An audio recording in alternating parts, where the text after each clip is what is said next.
Meron bang aasahan nating magandang pagbabago sa sistema ng politika sa ating bansa?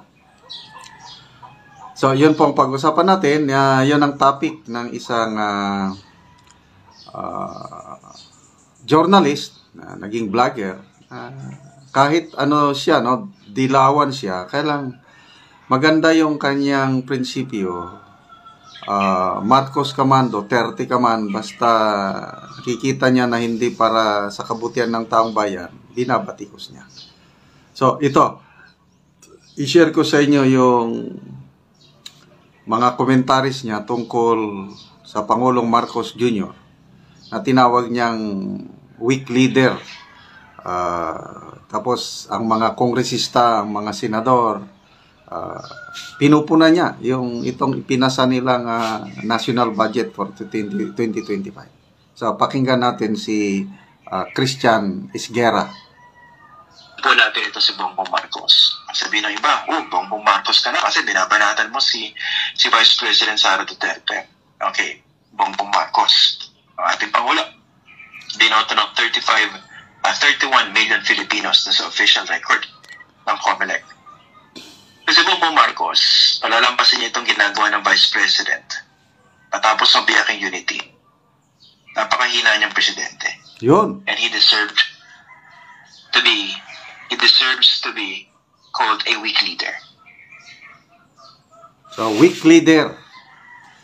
Bakit weak leader? Kasi nga, yung sa impeachment, yung statement ng Pangulo na ayaw niya ng impeachment.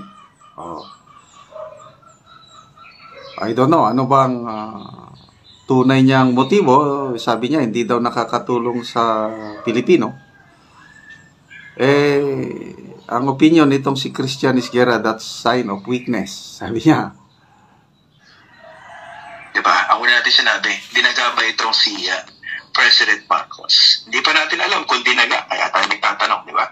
Pwedeng oo, pwedeng hindi. Pero depende po yan sa magiging kilos nitong mga mambabatas pagdating po dito sa impeachment complaints. Kasi kung naalala nyo po, matapos po maglabas ang isang malakas na pahayag itong si President Marcos bilang tugon po rin sa pananakot sa kanyang buhay ni Vice President Sara Duterte, sabi niya, ito po ay ating papalagaan. Okay. Tapos nagkaroon ng ambush interview. Pagkatapos, sabi niya, never say never. Biglang kumambyo. Kung acting man yun, dapat siya nanalo ng Best Actor. Kung mayroon siyang pelikula sa Metro Manila Film. Best Actor pa din daw. Kasi nung nagpahayag na si VP Sara, yung death threat na inano niya, hindi natin palalampasin ito. Papalagan natin ito. Ganon, matapang niya, no? Mamaya, nung tungkol na sa reconciliation, sabi ni VP Sara na there's no point of return, biglang kumambyo ang Pangulo. Never say never. Gusto pa rin niya makipag-reconcile. So, yun ba? Yung mga pabago-bagong stand. Yun ang sinasabi ni Christian Esguerra na best actor. Dati matapang, papalagan. Ngayon, gusto nang makipag-reconcile. Never say never. Film festival kasi napakatindi ng kanyang acting.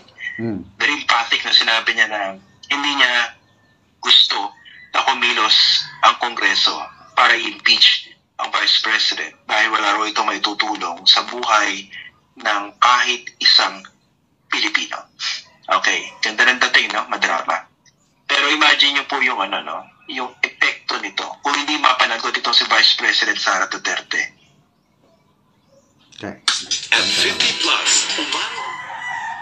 So, kailangan natin ng mga ganito. Marcos, siya mismo binebetray niya yung mga ordinaryong Pilipino na hanggang ngayon ay wala pang kasagutan na nakukuha pagdating puro sa limpak-limpak na pondo. Yun na, budget. Tawag po na confidential fund na hindi o ayaw ipaliwanag ng Vice President. Dinadaan sa drama, dinadaan sa propaganda. Okay. Idikit naman po natin itong issue dito sa tinatawag na controversy dito sa national budget. Nasa 6.326 trillion po pinag-uusapan natin dito. Ito po yung pondo ng ating bayan, ng ating bansa, ng iba't ibang ahensya ng gobyerno dito sa kasalukuyang taon 2025. Si President Marcos, medyo nagdrama pa, di ba? Drama na naman. Actually, ito yung gusto kong sabihin sa inyo. We should all be thankful for the likes of Shelo Magno. Sina Heidi Mendoza, sina Saisa Susara, yung mga talagang bumubusisi dito sa ating national budget.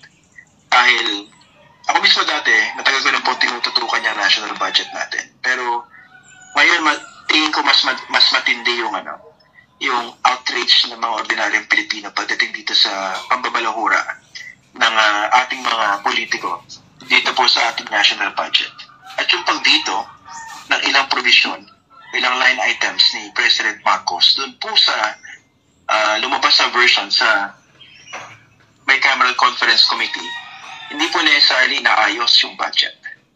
Dahil nandun pa rin po yung hitik, nagtatabaan na insertions at pork barrel itong mga magagaling nating mga mambabatas.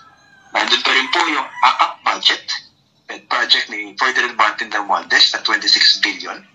Binawasan pa rin po yung 4-piece conditional cash transfer natin na matagal na pong umiiral. Panahon pa po ni Gloria Macapagal Arroyo. Binawasan po ng 50 billion. Tapos ang nalagyan ng 26 billion ay yung AKAP project na of course ang may pasimuno si Speaker Ferdinand Martin Romualdez. Ayan, sinasabi nila, medyo hinihilot nila, sinasabi, mas magkakaroon tayo ng mga kondisyon at patakaran sa kung sino po yung makatatanggap nitong 26 billion na ito. Bakit ngayon lang? Okay? Pero po natin yung pinag-uusapan dito. At walang isang politiko, not one Ferdinand Martin Romualdez, should tinker with our public money, with our hard-earned money, at ginagamit niya sa kanyang politika. Bakit? Sa AKAP siya yung bida eh. Sa AKAP ang bida yung mga kongresista na merong parang kapangyarihan na magsabi kung sino yung makatatanggap nitong AKAP. Ayun yung mga magagaling natin mga senador. Una, ayaw. Pagkatapos ng BICAM, okay na kami. Kasi meron na rin silang say doon sa AKAP. Akapalan na. Kung sa tingin nyo, matino yung ating mga senador kumpara sa mga kongresista, case-to-case basis. No? Okay. Ano ba ang framing ko dito sa ating diskusyon? Sa pagkakabiyak ng unity. It's a battle between bad and evil. At mismo si Harry Roque na naman po yung doon sa isang nagkaroon slip of the tongue yung kanyang mga tagasunod, di ba? Sabi niya, puwersa ng kadiliman at puwersa ng kasamaan. Talaga yung katotohanan finds a way to come out. At lumabas yun doon sa very short video clip na yun ni Harry Roque. Shoutout nga pala, Harry Roque. Nasa na po ba kayo ngayon? Nagtatago pa po yata si Harry Roque at tinahanap pa siya ng mga kongresista. Okay. Puntahan naman po natin itong paparating na election. Diba? 2024, pinag-usapan natin mabuti yung pagkakabiyak ng unity at yung ibang mga sagasang mga issues. Ang tanong, bagong taon pero meron pang mababago sa ating politika. Ang gusto ko po sabihin sa inyo, hindi ba natin na-realize na paramihan sa mga problema kinaharap natin ngayon sa ating bansa ay dahil po sa mga politiko na iniluklok natin dyan sa posisyon. Correct. Diba? Imagine niyo, bakit hindi ganong kaayos yung buhay ng marami sa ating Pilipino? Isa po sa mga dahilan ay dun po sa yung po mga leader na mga iniluklok po natin. Of course, pinag-uusapan natin dito systemic problems, structural problems, problema sa ating struktura padating sa ating ekonomiya, yung kahinaan ng ating manufacturing sector, yung kahinaan ng ating agriculture sector. Pero malaking bahagi po ng problema, alam nyo kung sino? Yung mga politiko. Bakit ko po binabanggit ito? Kasi po sa May 12, 2025, whether you like it or not, kahit alam natin na yung sistema ng ating eleksyon ay pabor sa mga may pera, sa mga sikat, kahit bobo, meron pa rin po tayong pagkakataon na bumoto ng tama.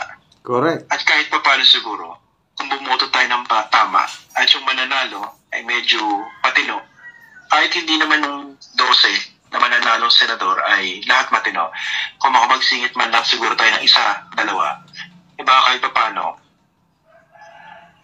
makatulong sa pagbabago ng ating sistema. Isistema na pinag-uusapan natin to. So, anong masasabi nyo doon sa kanyang point of view na ang isang malaking dahilan bakit hindi tayo umuulan dahil sa mga leaders natin, political leaders na ibinoboto ng taong bayan.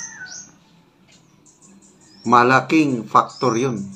Kailangan natin bumoto ng yung talagang may puso, may malasakit.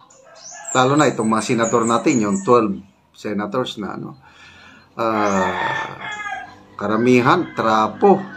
Dating mga political dynasties yung lumalabas sa mga surveys. Sana naman, mag-isip tayo ngayong sunod na eleksyon. Yung mga congressman din ninyo, mga mayor ninyo, sana naman, huwag ipagbili ang inyong mga boto. Tignan nyo yung may malasakit, may puso na gustong magserbisyo, hindi yung para lang mag-kandidato dahil in return babawiin yung ginastos during election kaya hindi tayo umuunlad.